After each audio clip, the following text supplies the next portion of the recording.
fantastic. This is GT racing right now. He's got traction, he's got with the outside, both of them! Maloney! Oh, he's taken Anderson! Anderson's up to Oh my God! Oh, big crash! Oh my goodness, half the field's going to get rolled. Six very close. These guys are want to make their way through the field very quickly. Oh, there we go. Oh no, that's massive. This is it. This is over. I can't believe this. Oh my God. God, what?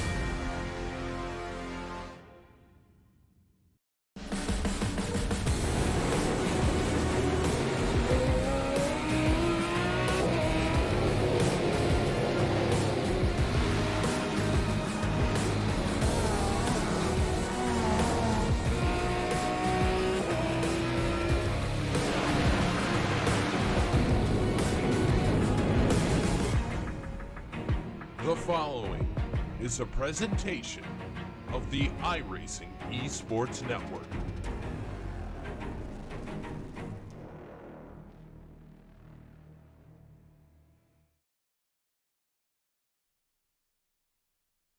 Welcome one, welcome all to Speedway Night here on SimSpeed TV. It's the Oceanic Dirt Sim Events 360 Power Series coming to you this Thursday night, and we're bringing to you the JP SimShed 360 Shootout, supported by Abruzzi Raceware. My name is Reese Gardner. Joining me in the commentary box is Cameron Dance. And Cam, we're coming to this next round of the championship and coming to a very different circuit. We're at USA International Speedway, the fictional dirt version of this former NASCAR oval. It's going to be an interesting one with such fast turns. Yeah, it certainly is. It's one of the faster tracks on the schedule, especially with the long straights that it's got. It's sort of like a mix between Eldora and a mix between a tighter track such as Kokomo, and that it's a really oddball circuit that you don't really go to often or get to experience. And when you do, it's really, really cool, but very, very technical and difficult, like we talked about. Yeah, absolutely. A very quick circuit is USA, 1.2 kilometers in length, so about 0.8 of a mile or something along the lines of that. Very different from the usual dirt ovals that we visit. And in terms of the championship going into this, man, we're really looking forward to seeing what the likes of Harry Stewart can do versus Tim Ryan, who remains in the lead of the 360 Power Series standings, but he's got many rivals starting to come up on him. As we take a look at those standings now, goodness me, this is going to get very tight towards the end, Cam.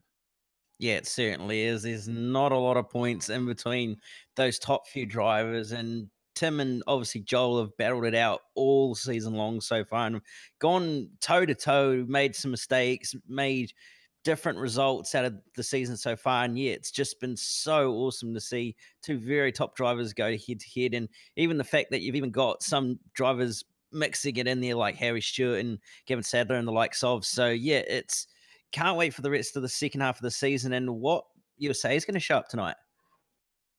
Yeah, absolutely. And for the A main winner, it's going to be a very special win indeed, because Abruzzi Raceware, as the supporter of this event, is providing prizes for the winner of the A main. They receive a custom-made gloves and boots from Abruzzi Raceware, which is awesome. It's always nice to get a bit of kit to improve your sim racing game. Yes, certainly. The Brucey Raceware gear is actually quite good, I must admit, having seen some myself. So, yeah, will be really good addition to whoever comes away with that. And, should definitely look forward to it. Absolutely.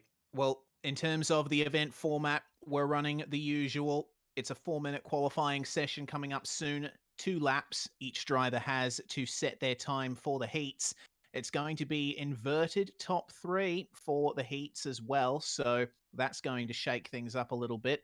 We also have a pole dash. It's going to be 8 or 10 cars, depending on how many heats there are, and it's just going to be a straight up 6-lap race to decide pole position after all the heats have been run. So it's going to be another long night for a few people, but I think a few of them will be hoping for a very short night with not much running needed. Yeah, certainly. Obviously, top 3 go straight to the A main from the heats, and that's going to be nice advantages. Obviously, you're going to end up either in that dash or only having to do the A-main and your heat in qualifying. So it can be a very short night or it can be very long and draining one. So it's just all about keeping yourself out of the wall and keeping yourself out of any drama that might happen around you and making sure you can get to that A-main nice and cleanly. Yeah, well, it's going to be a massive challenge around a track like this because we've seen in pretty much every previous round of this series that the way the track changes over the course of the night can really affect how your night goes. Obviously, iRacing has a detailed surface model, and it allows you to experience the track developing in real time as drivers go over it. The clay gets compacted on the racing line, it becomes hot, it becomes slick, it becomes less grippy. And to track like USA, where the turns are basically flat out and you're really controlling the attitude of the car with the brake, running a bit too deep or running over that groove is going to put you straight into the wall. So drivers are going to have to watch out for that. Yes, certainly. And one of the other things to watch out for is drivers cutting right down to the inside and possibly clipping the grass inside on way into turn one. As it's one of those weird lines that seems to work here, and you don't typically see it in other tracks, but it's a very strange line. It does tend to work sometimes when the track does really slicken off, like it probably will tonight. And yeah, will be possibly incidents involving that section of track, but who knows what's going to happen.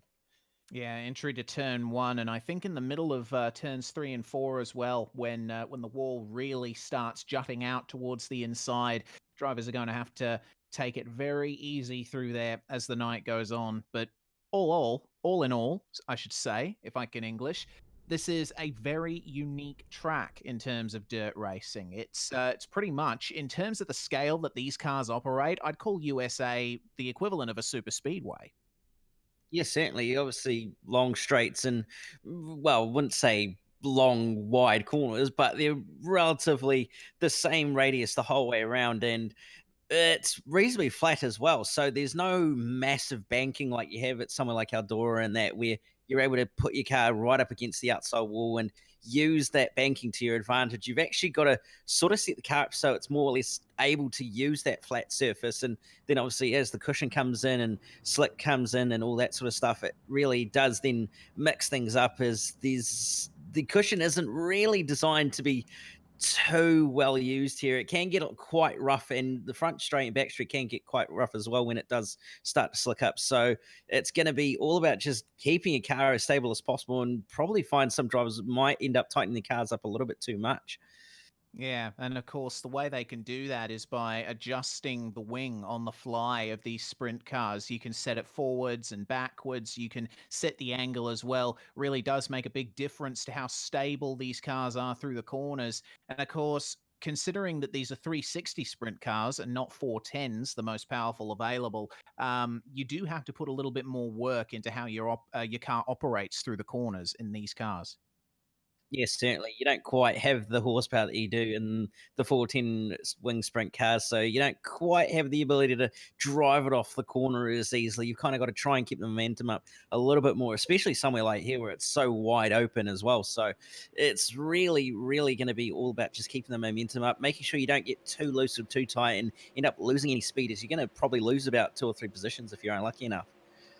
Yeah, exactly right. Cars are now on track in the warm-up session before we begin qualifying, and drivers already testing the limits of this circuit, running all the way down to the inside. As you can see, that's the line you want to go on when the track is nice and clean like this. You can see just how much speed they're carrying through the corners and how nicely the cars flow through the turns as well. This track, you barely need to use the brake at all. Yes, certainly. It's really, you see, you're actually on the brake pedal. The only time it really happens is if it's really, really slick, like it's probably going to be in the feature, when you're either trying to run the bottom or just trying to keep the right rear just enough off the wall to stop you ending up in it. So it's one of those tracks where it's full commitment and making sure that you're nice and smooth with the wheel and not too aggressive. Yeah, exactly right. You can already see a bit of a groove start forming there on the inside as the cars throw up the clay and deposit it further up the circuit. Man, in turns 1 and 2, it's really looking noticeable now. You're even starting to see a bit of a slick groove starting to form in turns 1 and 2. But this warm-up session should be over soon, and we'll be able to get into qualifying, where we'll be able to see what the pace is like around a track like this. In terms of practice times, Tim Ryan running top on an 18.378. The circuit is the longest dirt track on iRacing, so you do have some quite high-looking lap times. And also very high-looking is the line that Mr. Sadler is demonstrating on screen at the moment, running all the way up on the top of the circuit in 3 and 4, going back down to the inside for 1 and 2. But you can see the drivers are already starting to experiment with their lines. Yeah, certainly. You can just see they're trying various different lines, seeing what it's like up the top, seeing what it's like right down on the bottom. You'll see a little bit of a slick line starting to form on that entry and the bottom side of the racetrack and the different corners. But yeah, it's really going to be quite fascinating to see what comes out of qualifying. Obviously, with that slick starting to come into play and different drivers experimenting with different lines, it's going to be quite fascinating to see who ends up using what and what goes quickest. Yeah, exactly right. One thing that that we can expect for sure is that Tim Ryan's going to be one of the last drivers in the session to actually set his time. He always likes to leave it as late as possible. So we will get some scintillating entertainment all the way through those 4 minutes. And seeing drivers start to experiment as well with the way racing works around this place. Looking at currently Clayton Davies, who has just had a slide job put on him by Hayden Cardwell. Very big opportunities for slide jobs here at USA. Of course, the entries to the turns are incredibly wide. We're getting a nice onboard here with Tim Ryan, showing how minute your inputs have to be in order to get around a track like this. Running the cushion very nicely and continuing to run in P1 in this practice session. Getting checkered flag as well. The administrators have advanced the session forward, so now we will be able to get into this qualifying session and see who is going to start on pole for the heats here at USA International Speedway. Once again, this is the JP Simshed 360 shootout presented by Abruzzi Raceware. It is qualifying time, and now we get to see which drivers are at the top of their game at the moment. One of the first drivers out on track was Harry Stewart, Cruz McVee, Hayden Veld as well, making their way out onto track in this session. And we will see the first time start coming in very shortly, Cam. Yeah, we certainly will. Hayden Veld, the first driver to be going to be laying down a representative lap time, and a couple of other drivers coming through as well to start their first laps. Currently looking at the number 56, I believe that is, of 96, sorry, of Nathan Norman coming through the final corner now to set a representative lap time. Goes to P4 and currently at the top, Jordan Charge. Yeah, Jordan Charge doing very well at the top of that session. Gavin Sadler, meanwhile, who we're focusing on, putting a time in very shortly. Jock Goodyear has just gone to pole position on a 19.217. So Mr. Goodyear staking his claim very well for a good run in the heats. Haven't seen Gavin Sadler put in a representative time just yet. Oh, no, wait, we have. Sadler, a 19.6. It's putting him way down in the field as more and more times start streaming in. Travis Castagna puts himself into the top 10. Zachary Fellon is currently in position 2 behind Jock Goodyear. Only 0.03 of a second between him. And get this, Zach Fellon on exactly the same time as Harry Stewart. Yeah, incredibly close at the moment. There's absolutely nothing in it. You have to go to the tens of thousands to get any sort of differential between those two with the times that they have. But nevertheless, a couple of drivers still yet to do their laps. Sean O'Hara has just finished and gone to P7 by the looks of it. A couple of others, and still yet no Tim Ryan yet to come out. So still playing that same old game that he is, and a few others down the order currently starting to put some laps in. Yes, indeed. That's Synergy Sim Racing's Bob King, I believe, coming through the first couple of turns. Looks like his run is now over in that number 5 machine. Hayden Cardwell is setting his times as well. Just set a 19.273, which puts him quite a ways down. That's outside the top 10, but look at that. He's just gone straight to pole 19.143. Excellent time from Cardwell. Now we got to wait for Tim Ryan to set his time. It looks like he is just about to do so. Yeah, Tim coming through turns 1 and 2 now onto the back straight to what will be halfway through his first lap, running right up against the wall to try and burn a little bit of fuel as well in the process and get a nice run onto the front straight. Comes across the line. It's going to be 19.2, so a little bit down the order, down into P13 at the moment, but we'll see what this time, the second time comes on by when he comes across the stripe. Running still high in 1 and 2, but goes to the low side for a different slider line in 3 and 4. So we'll see what the time is when he comes across the line this time by. It's a 19.143, straight to the top with an equal time to Hayden Cardwell. Same time again. My goodness, you can't script this. I love Speedway. This is fantastic. My goodness, that only would have been the ever so slightest of margins that Ryan had over Cardwell, as qualifying is basically over. But that's like a piece of paper's worth of time between Ryan and Cardwell there. Incredible stuff. Yeah, it certainly is. And just goes to show the caliber of drivers that are in this series as well. I mean, you've got Tim Ryan, Hayden Cardwell, Joel Berkeley, Jock Goodyear, all within the top 4 and separated by not even a tenth of a second. So there's nothing in it between those 4 at the top. Even Aston Hurley not too far behind. So it's incredibly close in qualifying. But top 3 invert is very much put Tim Ryan on the back foot, though. Yeah, he starts in third for Heat 1. Jordan Charge takes pole, sharing the first row with Aston Hurley. Carl Hoffman's rounding out the top 4 there, with Dale Jordison and Trent Gosley starting from 5th and 6th. Lewis Hewitt and David Heilemann. Man, this first heat seems pretty stacked. Hewitt and Heilemann coming off row 4. Looking forward to seeing how they're going to go. Damian Rasmussen and Daniel Gow rounding out the top 10. We've got 12 cars in this heat. Hayden Pascoe and Lockie Beattie rounding out the field in 11th and 12th.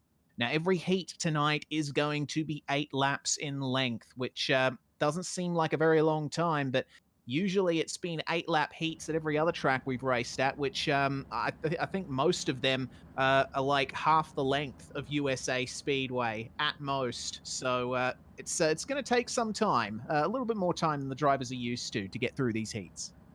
Yes, certainly, but does mean there is a few less laps to try and get a move done as well. So you kind of gonna have to be a little bit patient, but you're gonna have to try and also get your moves done early as possible, due to the fact that you've got less laps to get a move done. So really is going to make it a challenge for the likes of Lewis Hewitt and David Heilemann, who are starting further down the order, but it is going to help someone like Tim Ryan, who's just probably going to sit station for most of the race before he starts to really get a nice move on. So we'll see what happens, but everybody on the grid now and going to be not too far away from pulling away.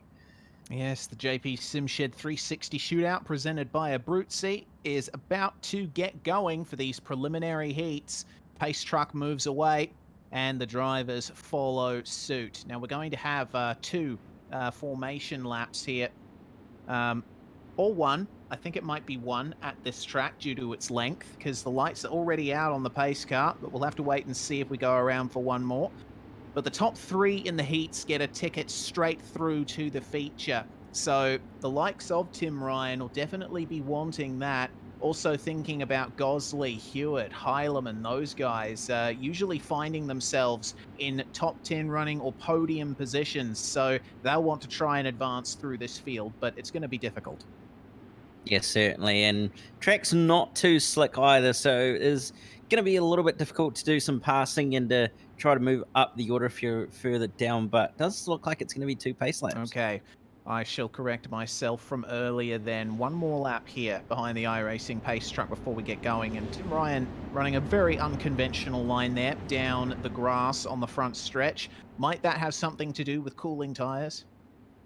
I don't think so. I think Tim's just having a bit of fun on the warm-up lap by the looks of it. Obviously, a little bit less grip on the grass than it is on the dirt, so it does make it quite a bit of a wheel spin fest down on that grass berm. And is actually going to be something that we need to talk about, because you end up getting on that grass berm. We'll try to avoid an accident down there, and you're not going to have too good of a time, and possibly going to end up in the wall if you're unlucky enough as well. Yeah, we'll have to think about that. The threat of the grass No, of course, not many dirt tracks with grass down on the verge. So another of the new experiences that USA Speedway is bringing to us. Green flag flies in Heat 1 and Jordan Charge gets a magnificent start there. Aston Hurley caught sleeping. Tim Ryan tries to look for the inside then into turn 1, but he falls back. An excellent exit from Carl Hoffmans. He pursues then Aston Hurley and goes for the slide job coming into 3 and 4, but it looks like Hurley is not willing to give it up. They come in to finish the first lap, starting lap 2. And Carl Hoffmans and Tim Ryan trading places there as we see a bit of contact between Tim Ryan and Dale Jordison. Jordison losing a couple of positions out of that, but keeps going. Only light hits so far. And you see down at the back, everyone going for that high line. A bit of an incident there between Carl Hoffmans and David Heilemann. He and Lewis Hewitt right in the midst of all of this behind Dale Jordison. But Tim Ryan, it looks like, is pretty comfortable there in third. He's got a nice gap, does Tim Ryan, at the moment for third place, but it's really going on just behind for the final spot inside that top 5 between the likes of Heilemann, Jordison, and also Trent Gosling. Lewis Hewitt's not too far behind as well, so it's really going on, and Tim Ryan really starting to get a move on to try and close in on the leaders as Chargers have made a mistake, and that's going to allow Ryan to make a slide job up the inside into turns 3 and 4, but Chargers going to try to drive around the outside. He's going to have the momentum into turn 1, but the car of Tim Ryan is going to get another slide job into turn 1, so another position for Tim Ryan. Oh, crash in the background. Lewis Hewitt involved. That's a big, massive pile up. It looks like half the field's been involved in that. Damian Rasmussen, Dale Jordison as well. It looks like David Heilemann getting going after that as well. So that has really brought their race crashing down. Tim Ryan's on the wall. Oh, yeah, contact between himself and oh my goodness, Trent Gosley as well. Jordan Charge and Tim Ryan getting together, and Trent Gosley, it looked like, was a bit of an innocent bystander in the midst of all of that. Tim Ryan has now lost his front wing, and he is all the way back.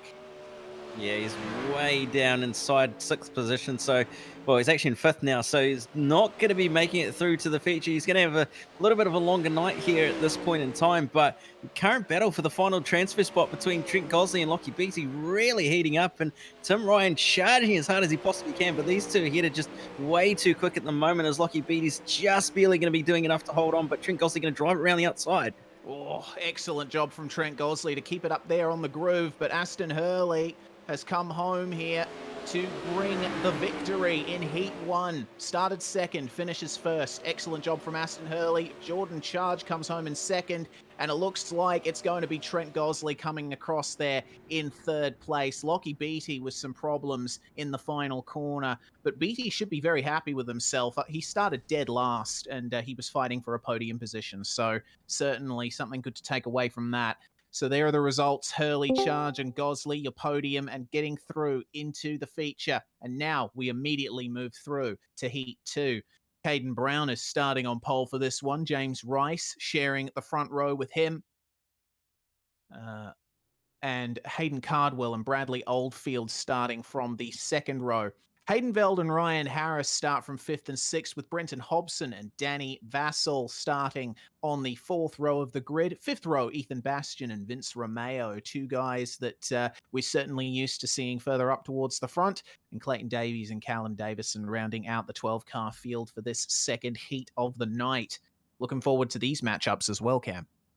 Yes, certainly. Very much looking forward to this. And remember, Hayden Cardwell, your 2nd quickest qualifier by absolutely nothing to Tim Ryan, starting in P3 as well. So he'll be trying his best to try and come through past James Rice and Caden Brown, but they're not going to make it too easy for him. And Bradley Oldfield starting beside Cardwell as well. So we'll see what Oldfield can do. He's had a good run in the series so far and has shown some really good potential. So we'll see if he can follow Cardwell through to the lead of this race, but nevertheless, very much a very solid heat.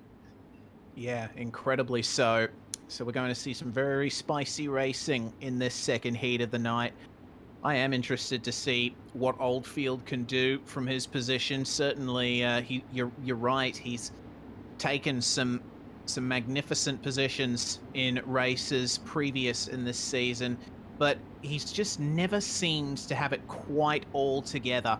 So unfortunately losing ground to rivals and getting involved in incidents as well. But you could say that for most of the drivers in this 360 Power Series field. It is a lottery in some respects, is dirt racing. Yeah, it certainly is. Sometimes the cookie crumbles the way it crumbles, unfortunately, sometimes, and you can either end up in the wall or you can be in victory lane. It's really a bit of a battle as to what's going to happen, and you don't really know until the checkered flag flies. So it's just all about controlling the car as best as you possibly can and just adapting as best as you can as well to the conditions of the track and taking what you get at the end of the day. Yeah, well, what will these drivers get at the end of the day? 3 of them are going to get through into the feature. The rest are going to have to work their way up through the alphabet for a shot at starting in the A main tonight.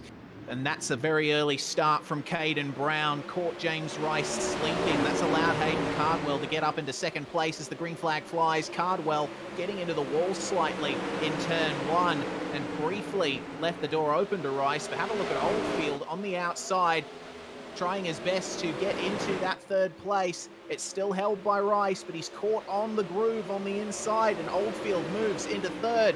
But it's really jostling now for P4 back. Danny Vassal round the outside. Oh, wow, around the outside of James Rice. Incredible. And Rice, with a bad run down the back straight, has allowed Ryan Harris by as well. Yeah, and he's coming under pressure from Hayden Veld and Brenton Hobson. And also, Bastian starting to put some pressure on the car of James Rice as well. So Rice possibly struggling here a little bit, and then duking it out just ahead. Ryan Harris having a big slide job into turn number 1 on trying to get past Hayden Cardwell. Nearly made contact, but didn't quite get it. But these 4 are really duking it out at the moment. They absolutely are. Oldfield under some immense pressure, and Danny Vassal trying to protect the inside, not averse to a bit of contact. Oh no! Okay, so something there has happened to Hayden Cardwell, and around and over half the field involved once again. I'm not even going to try and interpret what happened there. My goodness, it just seemed like a lot of chaotic happenings going on at once. A problem for Cardwell, and it brought him right back into the advancing field behind. Yeah, just unfortunate bit of contact with the wall for a Cardwell, and then it just sort of all snowballed from there to involve everybody else. So unfortunately, Cardwell in the pits and a few others as well with damage. So currently, Bradley Oldfield in a perfect position to come away with a transfer here, as well as Ryan Harris, who's starting to pull a nice little gap away from James Rice, who's going to be coming under for a bit of pressure from the likes of Hayden Veld and Brenton Hobson very shortly. Yeah, exactly. It looks like the field is starting to close up there behind our 3rd place runner. Caden Brown up front is having no such troubles. I did see Bradley Oldfield trying some slide jobs behind him, I think just to test out how the track is at the moment. Caden Brown is running that high line beautifully. James Rice and Brenton Hobson almost coming together in the middle of turn 4. You can see Hobbo wants that 4th place spot, going for the slide job. Can he secure it? Just parks it on the apex there in front of Rice. Very well executed slide job. Yeah, very much, very well executed, but unfortunately not going to be enough, and Caden Brown's going to win Heat 2. Bradley Oldfield's going to follow him through in 2nd, and Ryan Harris going to be the final transferee, and James Rice is just going to hold on for 5th place ahead of Hayden Veld and Co. Well, there you go. Excellent run from a lot of guys in that heat, but I think many will be looking for something more. Thomas Mitchell is going to start on pole for Heat 3. Zach Fellon starts alongside him. Joel Berkeley starting from P3, and I think he would be one of the favorites to win this one. Aaron Kelly and Jacob Dixon rounding out the top 5, with Gavin Sadler behind them, and John Schultz and Nathan Norman sharing the 4th row. Devin Butts and Scott Butler 9th and 10th. 11 cars in this one. Cruz McVee is going to be the final car on the grid for this 3rd heat of the night.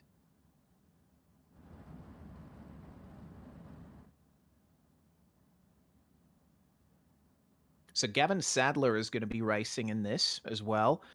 And he is a driver that we've certainly seen a good upturn in form in the last couple of rounds of the series. He's shown some great potential as Sadler. Yeah, he certainly has. He's had a really big change in pace as of recently. Struggled a little bit early on and at the start of the season, but has actually started to really come back to it in this second half in the mid part of the season. So it'll be interesting to see how he goes for the rest of the season with the next few rounds coming up. But nevertheless, has done not too badly in this round so far, starting in the middle of the pack in this heat, but not too many cars to pass ahead of him. And like we've seen over these last two heats, anything can happen. So for all we know, he could even win this heat if he's lucky enough. Yeah, certainly could. John Schultz and Cruz McVee starting up further near the back are two more drivers that I'll be keeping my eyes on in the midst of this one, because both McVee and Schultz are very skilled sprint car drivers, and they have a good form book to back themselves up. So in a fight against the likes of Gavin Sadler, Joel Berkeley, also thinking about Nathan Norman as well, Devin Butts starting near the rear as well. All drivers that could very well take podiums or wins in heats. So this is going to be a very interesting matchup. Yeah, it certainly is. And obviously the favourite, probably Joel Berkeley to win this heat, but he does have Zachary Fallon and a few others that are reasonably quick behind him. So we'll see what happens here. But nevertheless, Pace Car is not too far away from pulling it off, and we are green. We are, and that's an excellent start on the inside from Thomas Mitchell once again. Joel Berkeley's going to follow him and go for the inside into turn one. He holds it. A bit of a concertina back. Aaron Kelly into Zach Fallon had to take some avoiding action there. Just throws the block on Jacob Dixon as well. It's now on for that fourth place. Your top three, though, Thomas Mitchell, Joel Berkeley, and Aaron Kelly coming then through into turn one for the second time. And it's a nice clean start from just about everyone, but wait a couple of laps and we'll start to see some moves being made. Certainly will, and there's a couple being made just further back in the field, just inside the top 10. Nathan Norman, Devin Butts, and John Schultz all scrapping it out for the final spots inside the top 10 at the moment, going nearly 3 wide down the front straight just before. But at the moment, Gavin Sadler starting to race the back end of Jacob Dixon, and also battle for the lead now between Joel Berkeley and Thomas Mitchell. Mitchell going for a slide job into turn number 1, but Berkeley's going to drive it back down the inside and going to have the optimum run into turn number 1. Is he going to throw a slide job? Yes, he is. Goes right to the inside, right out sideways on the grass berm even. Goodness me. And on my end, it almost looked like he hit the wall, and oh, goodness me, that's no good there for Zach Fallon with that slightly mis-executed slide job. Joel Berkeley, unfortunately, with the lost momentum, and Fallon didn't have many places he could go, so that's put him on the back foot somewhat, just past Nathan Norman there to take back 6th position. As we come to the end of lap 5, Aaron Kelly is currently in the lead, Cam. This top 3 battle, I think, is massively going off. Joel Berkeley side by side with Thomas Mitchell once again. But Aaron Kelly, in the midst of all of this, has slipped through to take the lead of this heat. He's come out of nowhere, has Aaron Kelly, and he took advantage of Mitchell and also Berkeley sort of coming together and firing hard in the wall due to contact with Jacob Dixon, who now moves into the P3, the final transfer spot. Yeah, okay, that's good for Jacob Dixon, and Gavin Sadler advances as well. That's him putting a move on Fallon there, but the slide job is not complete. Fallon's going to come back at him, but it's penultimate lap here, and they're going to come around to get the white flag. Dixon is in the wall. He's lost momentum. He is now in trouble for the final transfer spot. Thomas Mitchell may just get this back on the final lap. In terms of the lead, though, Aaron Kelly doesn't look like he has much of a pressure build up there from Joel Berkeley, and he is going to come through to take victory in Heat 3, but it's still on for third. Jacob Dixon, I think, has just got enough in the bag to keep Thomas Mitchell back, so he's going to get that final transfer spot, but you definitely think Zach Fallon, finishing 6th place, will feel robbed out of that. Yeah, certainly will, and of no fault of his own either. It's all just sort of bunched up together earlier on, and he unfortunately dropped a number of places down the order, so unfortunate for Fallon, but nevertheless, Heat 4 is starting to grid up. Sean O'Hara and Harry Stewart will be on at the front row. Jock Goodyear and Brad O'Brien on row 2. Row 3, Tyler Bish and Travis Castagna. Row 4 will be Matt Reed and Bradley Sanders, and row 5 will be Kyan Redpath and Corey Steinhauser and Zach Howell rounding out the field. Yep, and this is going to be the final heat of the night. Only 4 heats tonight, so we get through them nice and quickly. And this particular matchup, Harry Stewart, Jock Goodyear, Travis Castagna, and Corey Steinhauser as well. All drivers I'm very interested to see race head-to-head, particularly Stewart and Goodyear. Both of those drivers with massive success in speedway racing, both drivers who know their way around these 360 sprint cars. Yes, certainly. They all know these cars inside out relatively well, do most of these drivers, and obviously not quite as powerful as the cars that they're probably used to, the 14s. A lot of these drivers have driven the 14s a lot in the previous renditions of these different series, and also running in that World Series Sprint Cars series also. So all used to a lot more horsepower, but 360 have been putting on a pretty good show regardless. Absolutely have. And, you know, for my money, I think this is one of the best categories of sprint car racing because, you know, the slight lack of power compared to their 410 bigger brothers means that the drivers do have to work a bit harder in the corners. They do have to work a bit harder on car setup and not just rely on the 900 horsepower under the right foot to get things done. Around a track like this where straight line speed is a priority and where average speed through the corners is so high, definitely separates them in from the boys, as it were. Yes, certainly. Obviously, that higher horsepower car of the 410 really making things a little bit more difficult to control and making throttle control really that much more important, especially when it did slick up. And car setup as well being slightly more important as well due to the fact you've got more horsepower and you're going a lot quicker. So nevertheless, they both put on a great show, but like you said, 360s really are the pinnacle at the moment, showing off that they're really capable of doing something great. But green flag is in the air and way into Ray. Yeah, and once again, the inside gets the optimum start. Sean O'Hara getting the gap that he needs there over Harry Stewart, but it's instantly a change and a change again between himself and Jock Goodyear. Those two are going to be duking it out here for this final transfer spot if they don't manage to clear Sean O'Hara. You see attempted slide job down there all the way down to the inside. It was Tyler Bish who was battling with Brad O'Brien, and I'm hearing a little bit of a car in the wall there. Harry Stewart and Jock Goodyear have now scythed past Sean O'Hara and taken the lead of this one. Stewart throwing the slide job on Goodyear. He wants the win here.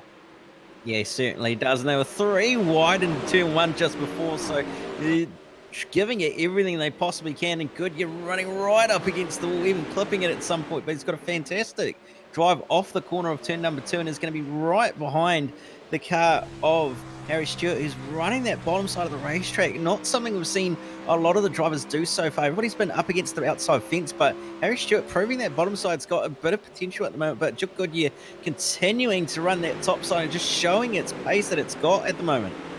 Yeah, but you can see the benefit of Harry Stewart running the low line is he can hook up the throttle right in the middle of the corner and use all of that fresh clay on the inside of the corner exit to get the run he needs, just doing it there. That's what's keeping him ahead of Goodyear at the moment, because you can see that Jock is absolutely throwing it into the turns at the moment, trying to keep with Stewart, but it's just not happening at the moment. Stewart is making that inside line work beautifully, and maybe that serves as a template for what we're going to be seeing other drivers do over the course of the night's racing. It's no pressure for Sean O'Hara for the final transfer spot, but for 6th place back, we've got a great 3-way battle going on at the moment. Travis Castagna, Kieran Redpath, and Bradley Sanders all fighting together for this 6th position and almost going 3 wide in the final turn. Excellent stuff from these guys. Certainly, they're battling hard for what is effectively the final spot inside that top 5. It's not the transfer spot, but they're giving it 100% all the way, and not too far away from Tyler Bish as well, who seems to be struggling a little bit. I wonder if he's maybe got a little bit under field, but nevertheless, he's doing a fantastic job to hold off these drivers. You could see just before there, Jock Goodyear went down to the inside along with Harry Stewart, and they are side by side now coming down the back stretch, our 2 leaders. Goodyear going all the way to the inside for the final turn, but it's not going to be enough for him to get the run on Harry Stewart, who takes victory in the final heat of the night. Just a car length between them at the end of it. And the final transfer spot straight into the feature goes Sean O'Hara, a long way ahead of Brad O'Brien and Tyler Bish, who round out our top 5. That was a great heat. Yeah, it certainly was. And it was all on throughout the field, whether it be for the lead or even that top 5 position. So, yeah, can't wait for these consolation races. Yes, the first of which is the D main. 8 laps is going to be the name of the game here, with Carl Hoffmans and Ethan Bastian on the front row, joined by John Schultz and Matt Reed completing the top 4. Rasmussen and Vassal round out the top 6. Cruz McVee and Corey Steinhauser start from 7th and 8th, with Jordison and Cardwell rounding out your top 10. And those are all the cars we're going to see in this D main. Hayden Cardwell probably with the most to fight for at the moment. Yes, certainly he does. He's got a lot of pace, does Cardwell, and he obviously showed he's very much a driver who can be in contention for the win in the feature tonight, but so unfortunately he came unstuck in the heat, so he'll be hoping to try and get through to the C main when we do it. And obviously 2 drivers going through to that C main from this D main, so there's going to have his work cut out for him starting all the way down in 10th, but does have a few laps to get it done. 8 laps, so the same as what the heats were, but nevertheless should be able to get it done. Exactly right. And Carl Hoffmans and Ethan Bastian from the front row, both of those guys we've seen run into some poor luck in their runnings in the past. Ethan Bastian, we know, is one of the drivers who can pull out an excellent result when it is his day. So starting from the front row, a good benefit for him. Yes, certainly is, especially with how this track is starting to play out a little bit. We did see Harry Stewart in Heat 4 running right against the inside fence and making that work really, really well, while Chopkey trying to run the outside just seemed to struggle a little bit for pace. So could be a benefit starting on that inside and on that front row, as well, as you do get to pretty much defend your position for the entirety of the race if the track does go your way. But we'll see what happens regardless, and maybe that top side might just come back into its own. Yep, that's what we have to consider. The top line, we've noticed, does tend to come back towards the end of the night as we see more cars running the inside line to just get away from the groove in the middle of the track. But you can see as the cars went through turns 1 and 2 there is a nice bit of unused clay up at the top of the circuit. So we very well may see drivers starting to use that as we run up through the alphabet. D main, C main, B main is how it is going to go. And then we'll have the pole dash. But first, we got to focus on racing. Carl Hoffmans is going to have the inside. And if the previous heats are anything to go by, he'll have the benefit, and he does. An excellent start from Ethan Bastian as they fan out into turn 1. You see John Schultz sticking to the middle of the circuit, but Damian Rasmussen, Cruz McVee, Dale Jordison making contact with Danny Vassal, who makes contact with Hayden Cardwell. And that is not the run that the 07 driver will want. He is still at the back. Oh, no, crash on the front straight. Oh, yes, that is quite the crash. Goodness me. And it looks like Cardwell would have gotten involved in that as well. Cruz McVee coming off one of the worst out of that. And it actually turned out to be contact between Rasmussen and Hoffmans. Fortunately, it seems like no one was put out of the race completely as a result of that, but it's certainly shaken things up.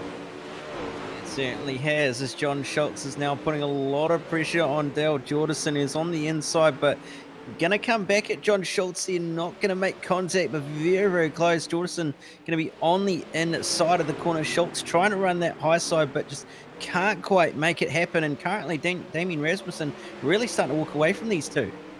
Yeah, I thought for a bit of contact there between Schultz and Jordison, bit of rear-end contact, almost sending Jordison sideways. But when I first looked at these guys, I thought, oh, this is a great battle for second, but then Rasmussen started walking away from them. So Schultz is going to have to up his game there if he wants to get by Jordison and Rasmussen, but he's starting to get his hands full.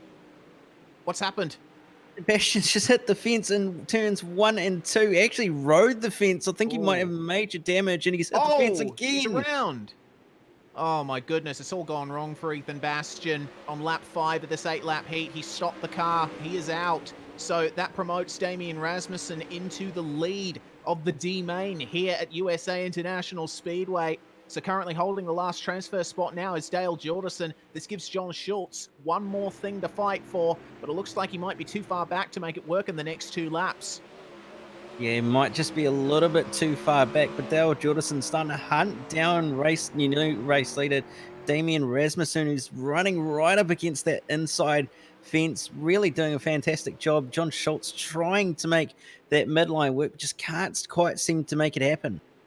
Yeah, he's starting to face some big pressure now from Matt Reed as our leaders start their final lap. White flag is in the air, and it looks like both Jordison and Rasmussen will go through if they stay out of each other's way. Will Jordison fire the slide job up the inside on the final corner? No, he won't. He actually goes for the outside there. A little bit of extra space between himself and Rasmussen, who comes across the line to take victory in the D main. Both he and Jordison go through to the feature. 3rd place, and unfortunately missing out is John Schultz. And Matt Reed comes home just behind him in 4th.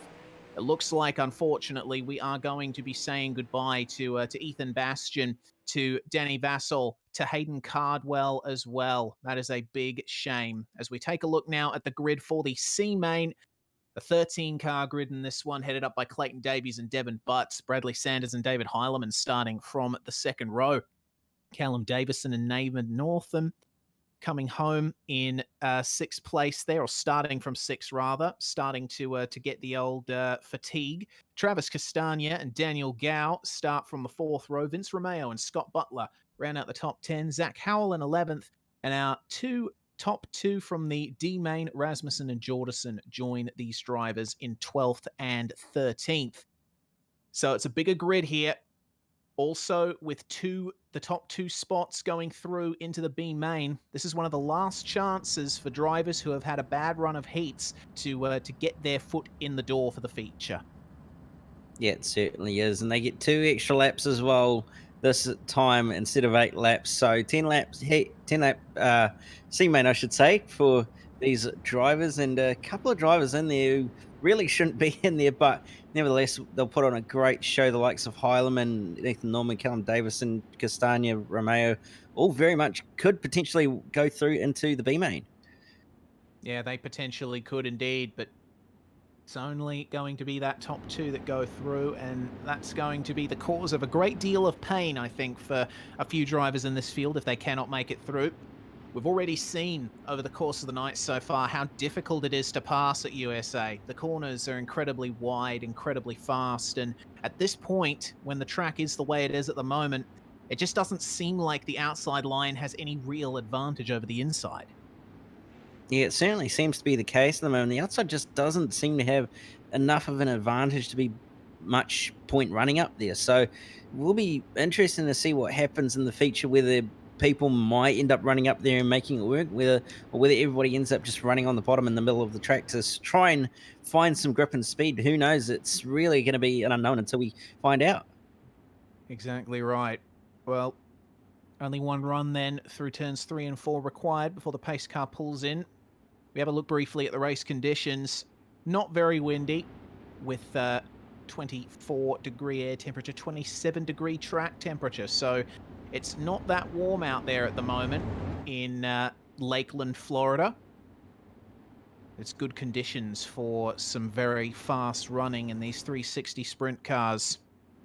Coming through then for the start of the C main. Pace car is in. Clayton Davies is going to get the jump here at the start. He slots in front of Devin Butts as they stream into turn 1 for the first time. It looks like everyone fanning out, staying out of each other's way. Have a look at Devin Butts, an excellent run there on the inside out of turn 1. Immediately takes the lead there from Clayton Davies, facing some big pressure already from Heilemann and Sanders. Yeah, certainly Heilemann coming up, but big crash further back. Travis Castagna in the wall and having contact with, I believe that was one of the SSR cars by the looks of it. So unfortunately there for Travis Castagna, he's ended up in the wall and Rasmussen making contact. Yeah, so fortunate for those two, but currently Devin Butts starting to check out from this group. Yeah, it's whoa, big crash in the background there. It looks like that was indeed Rasmussen who got involved in a bit of a tizzy with Scott Butler. Butler just hit the inside wall and went straight up into Rasmussen, so that's very unfortunate for those guys. But this battle up the front, Devin Butts continues to hold the lead here, but David Heilemann really starting to challenge him now for the lead of this race. Clayton Davies fighting with Bradley Sanders, who throws the slide job up the inside and attempts to take third place, and he does indeed. But Heilemann and Butts are the ones to watch there up the front. Heilemann going for that outside line, interestingly. Yeah, Heilemann trying to make something work up the top side of the racetrack, but just doesn't seem to be able to quite make it happen, unfortunately, at this point in time. But that bottom side, turn 2, really starting to struggle a little bit by the looks of it, but just having enough of an edge at the moment over that outside line, and Heilemann really looking left and right and everywhere, trying to find a way past, but just can't quite do it. Yeah, Devin Butts is in trouble now for the lead of this race, as there's a bit of side-by-side running between Nathan Norman and Clayton Davies. That's for position 5. But you can see David Heilemann running that high line to try and sling his way through onto the back stretch. Didn't work for him that time, but you see how much speed he carries through the final corner. That mid-corner speed setting him up well, and you already see the ruts that we were talking about at the start of the night start to form. The track is getting rougher down the straights. That caught out Butts with a bit of a shake in his sprint car, and that means that David Heilemann has now taken the lead of this race, and with the form that he's showing, it looks like he may just stay there if Butts can't start making that outside line work. Yeah, certainly. He's showing that outside line really starting to work a little bit better now that it's had a little bit more usage to bring it back. So Heilemann really starting to make the outside line work quite nicely, but Butts really still using that bottom line and is starting to come back at Heilemann a little bit, but just can't quite get the exit at the moment. Yeah, it's mostly on entry that it seems Butts is making his biggest gains, particularly in turns 3 and 4. But if he just getting on the grass a little bit, that's lost him the momentum. So now David Heilemann has quite the lead in this D main. Devin Butts coming under pressure now from Bradley Sanders there in third in the number 68 machine. It's the final lap. White flag in the air, and it looks like David Heilemann has got this pretty much wrapped up, but we'll have to wait and see how second goes. Might we see a slide job from Bradley Sanders on Devin Butts? Well, he's not quite far up enough to make it work there. So David Heilemann's going to come across on the 10th and final lap to take victory in the D main, and he gets through into the feature, as does Devin Butts. Yeah, fantastic driving from those top two to move on through to the B main. Unfortunate for the likes of Sanders and co to unfortunately miss out after having some pretty good pace actually in the C main, but nevertheless B main is up, and we've got quite the field. We certainly have. The top 8 from this race go through into the feature, and it's headed up by Tim Ryan and Brenton Hobson, 2 drivers that we saw in the opening heats of the night not have a great run. Thomas Mitchell and Brad O'Brien, too, starting from the second row. Hayden Pascoe and James Rice will start from row 3, with Gavin Sadler and Tyler Bish sharing at the 4th row. Lockie Beattie and Hayden Veld start from row 5, and Beattie will be looking for a bit of repayment after his bad luck earlier in the night. Zach Fellon, Kieran Redpath, Lewis Hewitt, David Heilemann and Devin Butts rounding out the 15-car field for this one. It's going to be a 12-lapper, so a bit of a hard slog for the drivers who may not be used to such a race length here just yet, but they're going to have 30 laps to work with in the A main. Yeah, so 2 extra laps in this race to try and get positions and a little bit less pressure as well for those starting down the order. Obviously, top 8 go on through instead of the top 2, so they're going to have a little bit of their work cut out to try and get some positions, but at the same time, a little bit less pressure to try and get to the front of the field as well. So we'll see what Tim Ryan can do, and he'll probably check out from the rest of the field, but we'll see what happens and whether Hobson can give him a run for his money or whether Heilemann and Hewitt can come on through. Yes, indeed. Hewitt and Heilemann, 2 of the drivers I'll be watching most closely up towards the back of the grid in this B main. But Tim Ryan, we didn't really get to see what kind of race pace he has, because he was sort of mired behind in the first heat. And of course, then there was the incident that took him completely out of contention. So it's going to be big pressure here for Brenton Hobson to try and match up against Tim Ryan on the front row.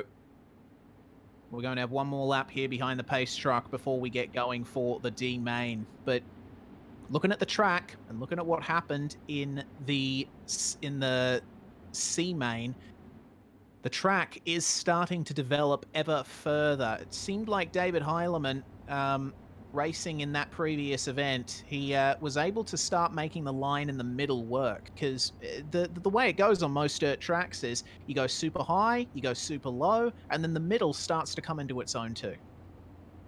Yeah, certainly it is. It is quite interesting how the track does that from time to time, where there is that nice strip in the middle that's just seems to have a little bit extra grip compared to the other parts of the racetrack. And you look at it from a driver's perspective and you go, there's no way that it can be grippy, but you put your right rear on it and it just drives the car through the corner. So we'll be interested to see if it comes into its own in this race. But green flag in the air and a nice jump for Tim Ryan.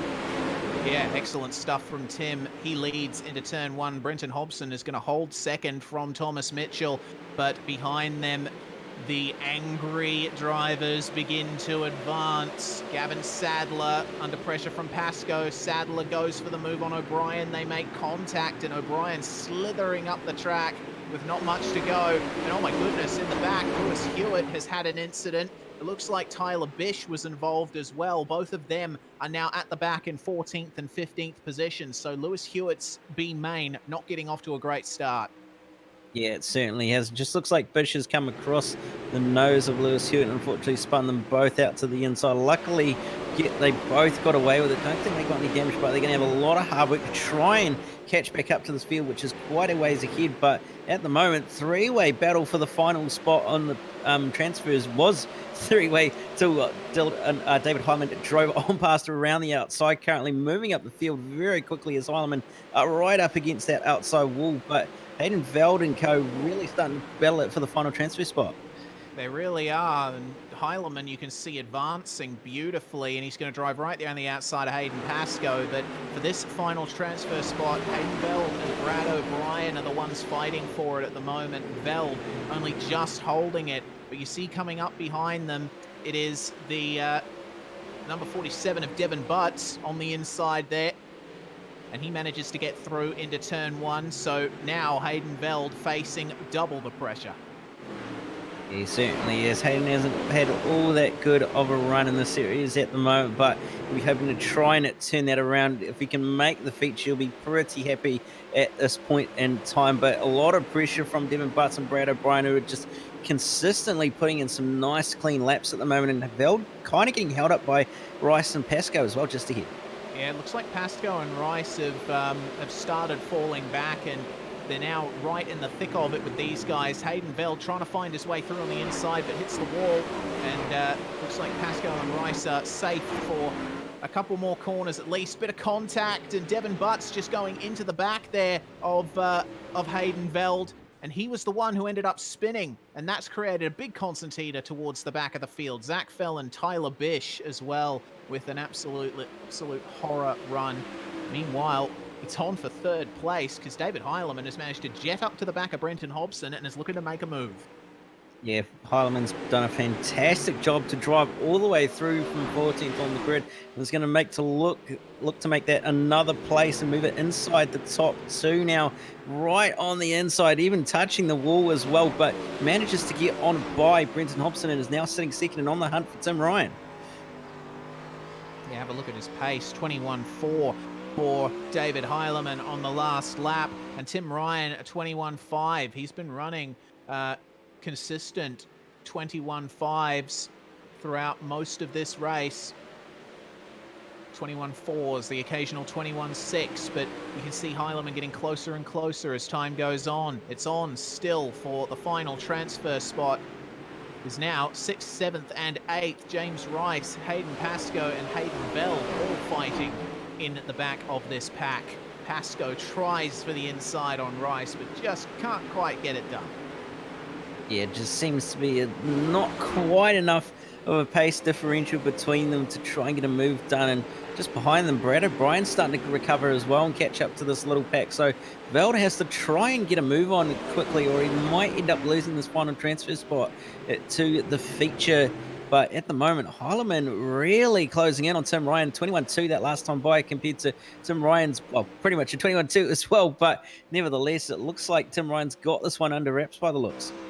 Yeah, he comes through, turns 3 and 4 for the final time. Heilemann goes right for the inside and pummels the wall for his troubles. There was an attempt, but Heilemann will have to settle for second as Tim Ryan takes victory in the B main. Third place is going to be Brenton Hobson, Gavin Sadler, Thomas Mitchell, James Rice, Hayden Pascoe, and Hayden Veld, your top 8. They will advance through to the feature. A big shame for Lewis Hewitt, who was unable to get any higher than P9 from the midst of that. So now we take a very short break in proceedings and go for the pole shootout, the 6-lap dash to decide what pole position is for this JP Simshed 360 shootout, of course, presented by Abruzzi Raceware. Excellent stuff. Thank you very much to Abruzzi once again for your support of this event and for providing the prizes. Remember, the winner of the A main gets a custom-made glove and boots for sim racing from Abruzzi Raceware. So that's a great prize to take home at the end of a very long night. Yeah, it certainly is. And you can't really get too much better than that for a prize in this sort of series. So whoever wins it will be very, very happy to walk away with that. But very solid grid this is, with the likes of Caden Brown, Joel Berkeley, John Charge, Aston Hurley, Aaron Kelly, Harry Stewart, Bradley Oldfield, Jock Goodyear, all really in with a chance of getting this done. Yeah, exactly. They're all fighting for pole here in this race. This is going to decide the top 8 starting order for the A main. And Aston Hurley trying for the lead there versus Caden Brown, not getting it done. You can see that the outsides really come into its own. 4 wide. Oh my goodness, this is not going to end well. Joel Berkeley just squeezes through on the inside. He's having to face up against Aston Hurley. They're 3 wide again down the front stretch. Oh, 4 wide again. Let's go, boys. Have a look at Berkeley using every bit of the inside. Jock Goodyear. Jock Goodyear and Bradley Oldfield come together. They go to the back. Yeah, it's not too ideal for Goodyear and Oldfield, unfortunately. They're going to have a rough old time coming through, but Joel Berkeley has done a fantastic job to end up in P2 here and very much winning the chance of ending up on pole position here for this feature race. He's coming under pressure, though, from Harry Stewart. Seems to be doing a very solid job, and Caden Brown doing a reasonable job holding on as well. Yeah, exactly. Big slide job, though, from Joel Berkeley, and Caden Brown gets into the wall, running the high line. Unfortunately, suckers you into getting into the wall. So Brown now back to 4th. Joel Berkeley leads. Brown trying to protect from Harry Stewart. But now, looks like Berkeley has this in the bag if Harry Stewart cannot find it within him to get up on him in these last 2 laps. They start lap 5 of 6, and it looks like Berkeley is the favourite for pole now. Getting into the wall, though, Aaron Kelly and Jock Goodyear in turn 1, not having a great time down at the rear of the field, with Bradley Oldfield not able to make any inroads at all. Huge battle, meanwhile, for 2nd and 3rd as they start the final lap. Caden Brown and Harry Stewart really monstering each other coming through turns 1 and 2. And Jordan Charge could potentially nab a 2nd out of this if something happens between these two. But Joel Berkeley up the front. There's been no troubling him ever since he got into the lead of this dash, and he is going to secure himself pole position for the JP Simshed 360 shootout. An excellent performance from Berkeley. A very dominant drive from the Slick Sim Sports driver to end up putting it on pole position, and very, very good drive as well by the likes of Caden Brown to end up holding on to 2nd, Harry Stewart in 3rd as well, and John Charge trying his best to get in there but just couldn't quite settle for 4th. But really unfortunate for the likes of Jock Goodyear, who was in with a very good chance of following Joel Berkeley through and possibly making it a Slick Sim Sport front row, but didn't quite happen in the end. Yeah, unfortunate, but that is how the cookie crumbles, as we say. That is how dirt racing operates. Well, now there's going to be a short warm-up session. The drivers will test the track one final time before the A main goes live. 30 laps of racing is going to be coming up for you very shortly, but While we wait, we're going to take a quick break here on SimSpeed TV. You're watching the Oceanic Dirt Sim Events 360 Power Series. This is the JP SimShed 360 Shootout at USA Speedway, presented by Abruzzi Racewear.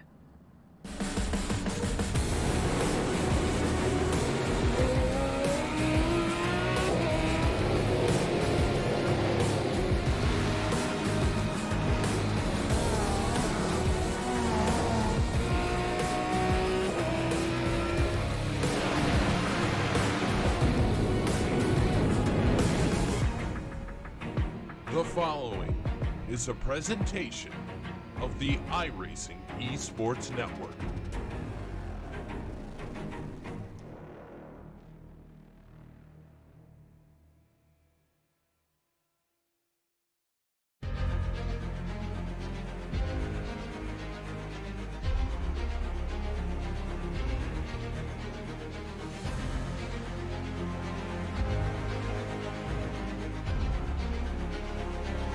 This is fantastic. This is GT racing right now. He's got traction. He's going in the outside. Both of them. Maloney. Oh, he's taking Anderson. Anderson's up to Oh my God! Big crash! Oh my goodness, half the field's gonna get rolled. Six very close. These guys I want to make their way through the field very quickly. Oh, there we go. Oh no! That's massive. This is it. This is over. I can't believe this. Oh my God. God, what?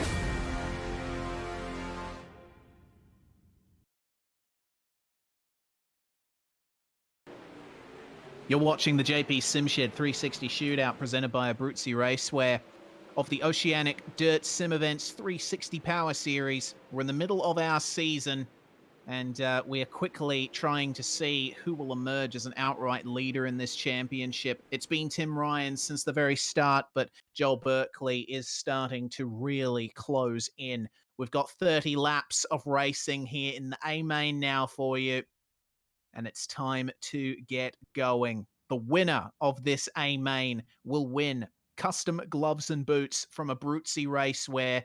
So whoever stands on the top of the podium tonight is going to be taking home one heck of a prize. My name is Reese Gardner, if you just joined us. And in the commentary box alongside me is Cameron Dance. Cam, we've had a great night of racing at USA Speedway, but now we go for 30 more to decide a winner. Yeah, we certainly do, and it's been a fantastic night of racing in all the heats and consolation races so far, including the shootout that's just happened. But 30 laps of racing in the hit feature here at USA, it's not going to get much better than this. Certainly not. And having a look at this grid, my goodness, it's going to be an interesting one. Starting on pole is going to be Joel Berkeley. Once the field forms up and the drivers reorganize themselves, this is how they are lining up on the very start in the staging area. But it is going to change around a bit as race control manually decides who will start where based on the results of the pole dash. So the drivers pull away and the preparation process begins. And in this warm-up session before the A-Main went live, we did notice up here in the commentary box that many drivers were trying the highest of possible high lines, but instantly finding the wall. It's a very difficult balancing act here at USA on the level of Eldora. Yes, certainly it does. It's not quite Eldora levels of banking here. It's very, very flat, but there is a bit of a cushion starting to form up on the high side, and like you said, very difficult to run. Like we've seen the warm-up just beforehand where drivers were ending up in the wall or ending up upside down and various other places that you shouldn't really be in a sprint car, but nevertheless we'll see what happens in this race. Might see a few drivers getting caught out like they did in warm-up, but we'll see what happens. We shall indeed. After these two iRacing automated pace laps are complete, we will have one extra formation lap where the drivers assume their grid order, and then the green flag will fly and we'll be able to start racing here.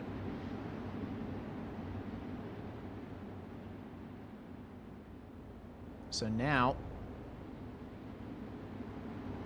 the pressure is going to be on Joel Berkeley because he certainly had a great run in the pole dash.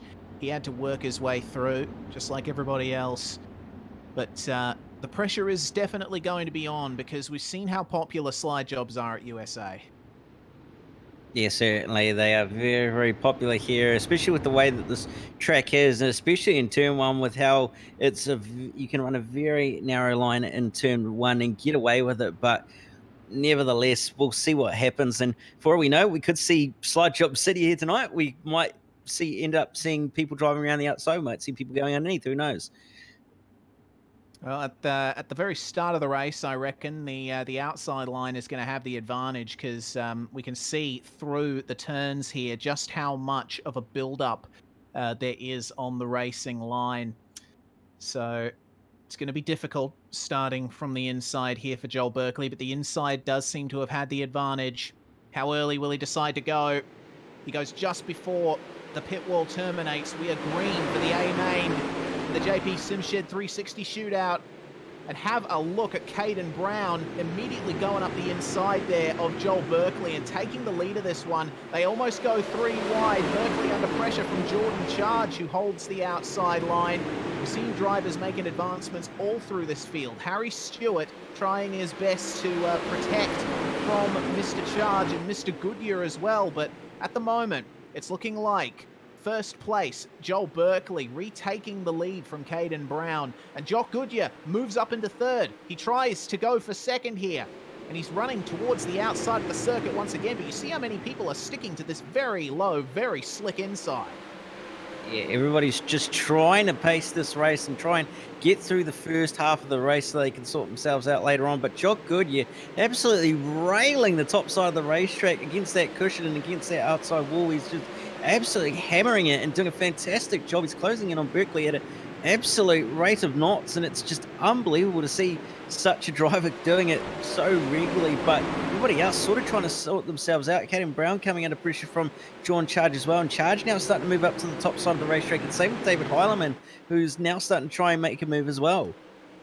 Joel Berkeley's last lap, a 22.1. It was a 22.1 for Jock Goodyear as well, but using very different lines around the circuit. And you can see Goodyear advancing just a little bit further up on Berkeley. Meanwhile, Brown and Stewart going head-to-head. And I'm seeing some contact in the background.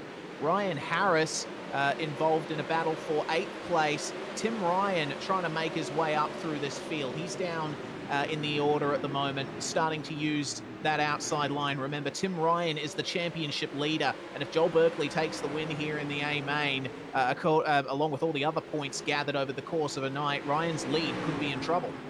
It certainly could, and Joel Berkeley be relishing at this opportunity of Tim Ryan being down the order at the moment, with the fact that he's going to have a big load of points coming in after this round. Is Joel Berkeley, with the fact that he's made the feature and got a number of good results under his belt tonight, whereas Tim Ryan's kind of had to go through the alphabet soup a little bit and have to work his way through to the A main, but doing a fantastic job at the moment, up to P7 currently, and putting a bit of pressure on Harry Stewart. Just struggling a little bit at the moment is Tim Ryan, but Jock Goodyear still coming at Joel Berkeley as hard as he can.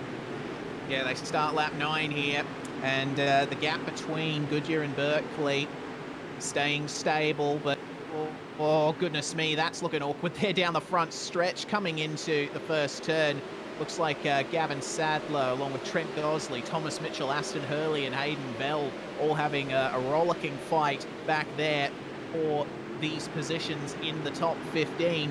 You see everyone just trying to find any grip they can on those slick lines, but it's a lot of searching for not much. Yeah, it certainly is, and this is one of the cool things about dirt racing. It's not about how quick your car is, but all about adapting, and that is a bit of a moment, a big one for Hayden Bell down the back straight. Yeah, and that was along with Sean O'Hara, who went up into the wall as well. Oh, that's a problem down on the front stretch, because looks like James Rice was the one having trouble there down on the front stretch. So now, a couple of drivers not having a great time. One driver that is having a great time, though, is Joel Berkeley. He's actually extended his lead now over Jock Goodyear and seems completely untroubled in the lead of this race. Goodyear is not even in the shot. He's that far ahead.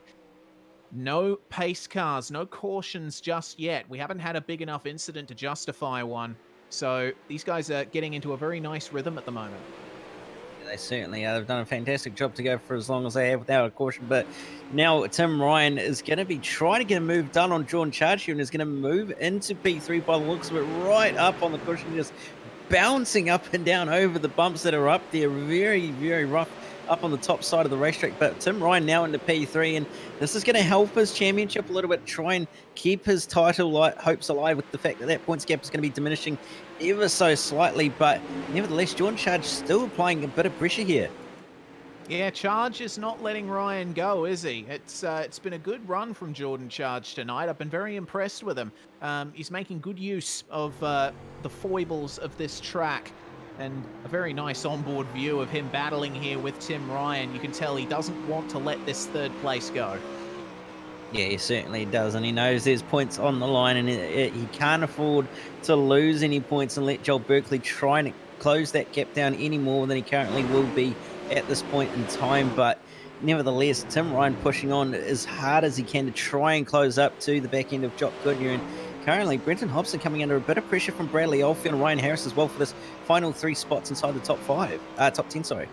Yeah, Brenton Hobson currently in, guess what, position 6, which he does seem to assume quite a bit. It's become a bit of a meme on SimSpeed broadcasts, but he's got a double-pronged attack here from Oldfield and Harris, actually absorbing the pressure really nicely at the moment, because Oldfield and Harris, they've run mostly side by side in this battle. They've not been able to get a good run on Hobson. There goes Harris to the inside and gets the run on Mr. Oldfield. There's going to be a slide job almost, but not quite. Oldfield holding the outside, but you can see how much he's losing there with the lack of forward momentum. So Ryan Harris then makes his way up into 7th, but Hobbo still holds 6th. Harris couldn't quite get the move to happen on Hobson in turns 3 and 4 that last time. Got checked up a little bit, but Harris up the inside at turns 3 and 4 this time by. So move finally done for Ryan Harris to move into 6th place, but a bit loose on the exit of the corner and going to allow Hobson to try and come back at him on the outside. But Harris going to have that nice line on the bottom, which seems to be nice and grippy at the moment. But Hobson challenging him around the outside in the middle of the track though. Yeah, that middle line really seems to be holding off really nicely, and you can see there's a bit more of a defined outside line in the final turn that these guys are starting to use. So now Hobson with a better run down the start-finish straight. Ryan Harris still holding that inside. He seems to be making it work very nicely. The car's set up to work on a very slick track, and Hobson just biding his time at the moment here behind Harris. I think he knows that it's not much sense throwing a slide job at this early-ish stage in the race. Having said that, they're into just about the final third now. This A-Main has absolutely flown by, only 30 laps, and we haven't had a caution. Yeah, absolutely. It's flown by, and the fact that we've had no caution is just even more surprising. There's not long to go, 10 to go this time by for the leaders. So the laps are ticking down, and just the fact that we haven't had a caution is probably going to catch a few drivers out. I wouldn't be surprised if maybe some even start to run out of fuel and have to fuel save by running the bottom. Yeah, that is something that I hadn't considered yet, is the fact that a lot of these drivers may have fueled their cars up thinking that there was going to be a caution or two, that they would have an opportunity to save some fuel. But looks like that is not the case at the moment. Meanwhile, this fight between Oldfield and Hobson continuing to scintillate as it has. And Oldfield trying his best there versus the Synergy Sim Racing number 88, but just looks like Hobson is very comfortable in the middle. Oldfield pushing a bit too hard there into turn 3. He's found the wall, and it looks like Hobson has been released there in P7. Ryan Harris, meanwhile, jetting further ahead and actually coming up on Harry Stewart in 5th. Yeah, he certainly is Ryan Harris. He's doing a fantastic job over this race so far. Has Ryan Harris just plodding away and just getting those positions just nice and slowly, biding his time that he needs to do. So doing a fantastic job and going to end up with a top 5 finish here if he can keep this pace up compared to Harry Stewart. Seems to be struggling a little bit on the bottom side of the racetrack, and Harris going to that middle side but just can't quite get the drive down. It's going to be 5 to go now. potentially here for Joel Berkeley. Almost 5 to go. I mean, he has absolutely dominated the running of this event, has Joel Berkeley, from getting up into the front early on and not being challenged one bit by Jock Goodyear. He comes home across the line as he completes his 26th lap. Tell you what, if he will be able to take victory out of this, it's going to be another beautifully profitable night for Joel Berkeley. Jock Goodyear as well with a second place finish. He got a podium back at, I think it was Volusia. So Goodyear on for another excellent run as well. And Tim Ryan, having made his way up from way far back in the field to P3, is certainly going to be happy. It's some good damage limitation for Ryan. It's going to help him keep this championship lead. Yeah, it certainly is. He's gained 10 places across this feature, so he's done a fantastic job to recover what he has in this race and this night so far. But nevertheless, looks like Ryan Harris may just be starting to drop back a little bit from Harry Stewart, who seems to be doing a reasonable job at holding on to this final top 5 position. Yeah, it looks like Harry Stewart has managed to get himself a bit of extra pace in that number 11 machine. And using the inside, you can see just how much the drivers are now fighting the cars. And you see the harshness of the bumps around this circuit. It's incredible how much the track deteriorates as the night goes on. Joel Berkeley will be coming across the line very shortly, and it's going to be white flag for him. And you can see just how much he's babying it through the corners. It's incredible to see. Looks like, oh my goodness, had a problem. Jock Goodyear. Oh, he's falling down the order. What happened to him? Oh no, he's completely dropped out right at the end as Jock Goodyear on for a second place. Oh yeah, he had run out of fuel. His car choked, and then there was nothing more he could do. So we may have just seen one of our first victims to fall to that. But in the midst of that, Joel Berkeley has taken victory with Tim Ryan and Jordan Charge rounding out the rest of your podium. So that is a surprise result and a big shame for Jock Goodyear. I mean, I was really hyped for that result from Goodyear. Yeah, really, really unfortunate for Jock Goodyear there to actually run out of fuel. I didn't think he would have, based on the fact that he would have had probably the same amount as Joel Berkeley would have had. But that said, he was running the top side a lot more than what Joel Berkeley was. So I'm not kind of surprised that he did run out of fuel. Yeah, that high line basically requires that you be on the throttle the whole way through the corner, but going for the inside, you really lift off. So that would have definitely helped Joel Berkeley in the midst of all of that. He parks it up, though, on the winner's circle by the start-finish line, and very sweet victory for Berkeley. He takes home custom gloves and boots from Abruzzi Racewear. Yeah, very nice prize there for Joel to walk away with, to get some free boots and gloves, but nevertheless, great night of racing overall. Exactly right. And the first driver we're going to bring in for our post-race coverage is our A-Main winner, Joel Berkeley. Congratulations on another victory in the A-Main, Joel. How did it feel coming home? Because it looked like the track was really deteriorating. Yeah, look, once I got out front there, I made my night a lot easier once I got through that beam or that dash pretty smoothly. I'm pretty lucky to get where I did in that, but can't complain. And I mean, yeah, just once I seen the lappers catching the lappers a little bit there, and then I started to back off a little bit just to make sure I didn't catch them and do anything stupid. So I just wanted to maintain a good lead and yeah, gain some points tonight, but bugger all.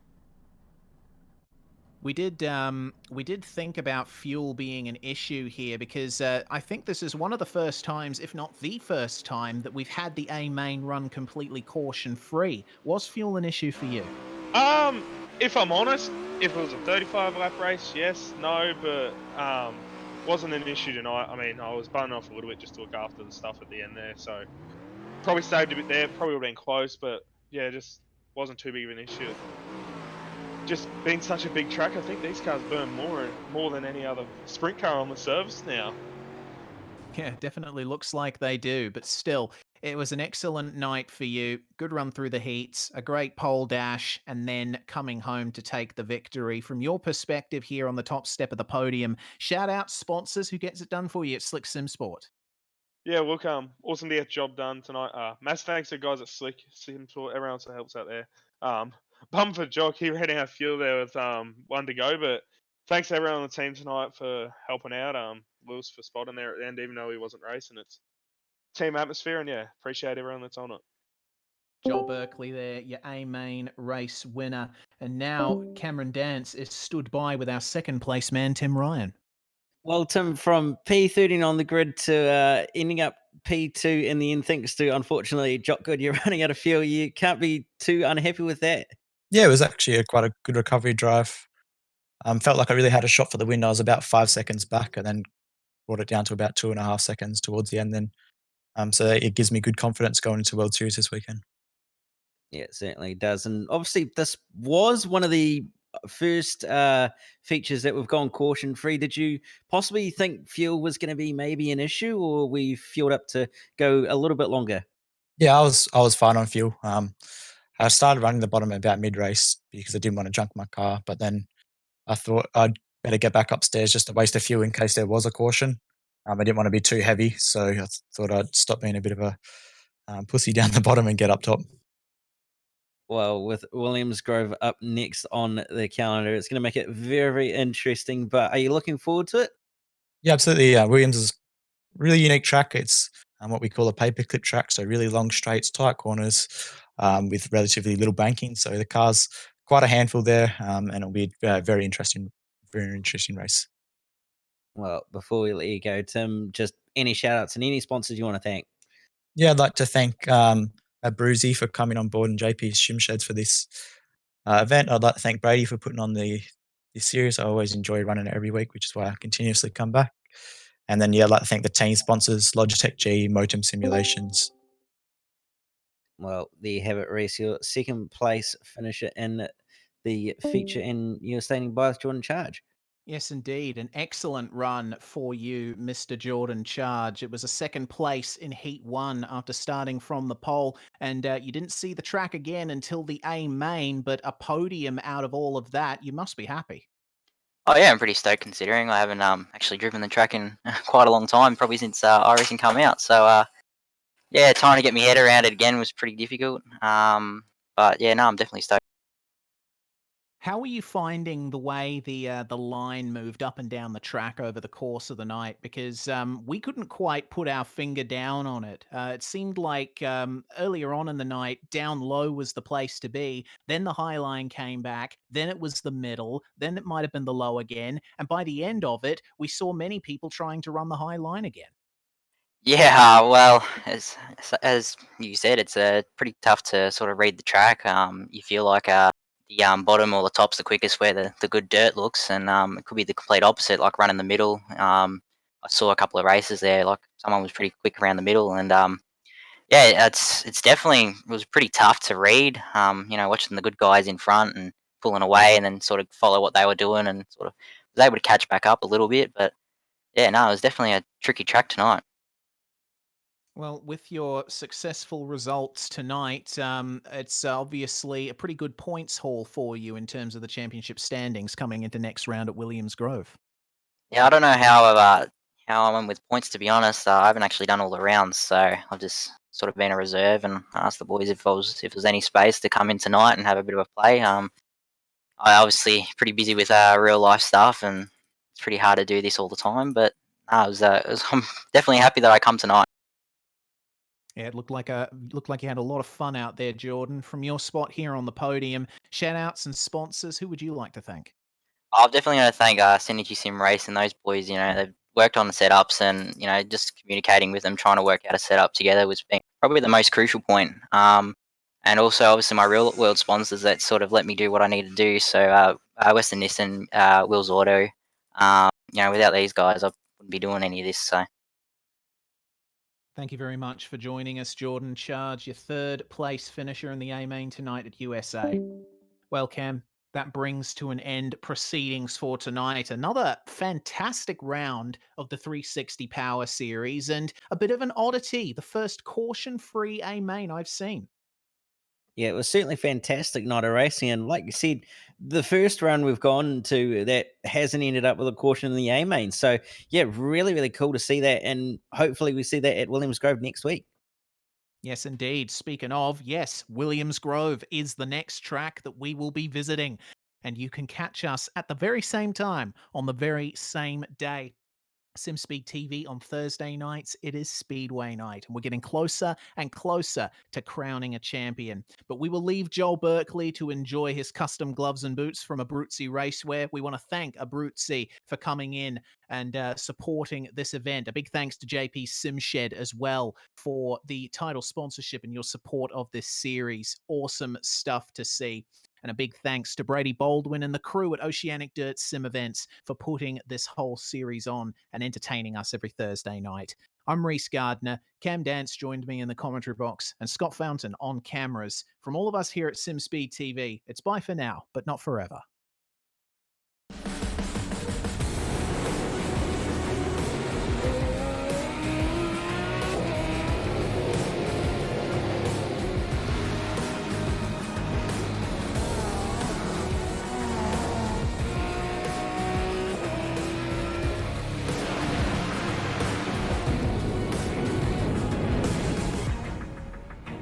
The following is a presentation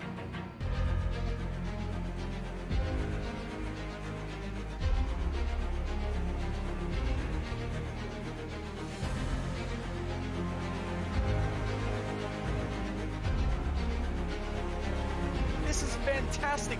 This is GT racing right now. He's got traction. He's covering the outside of both of them. Maloney. Oh, he's taking Anderson. Anderson's up the wall. Oh my God! Oh, big crash. Oh my goodness, half the field's gonna get rolled. Second very close. These guys I want to make their way through the field very quickly. Oh, there we go. Oh no, that's massive. This is it. This is over. I can't believe this. Oh my God. God, what?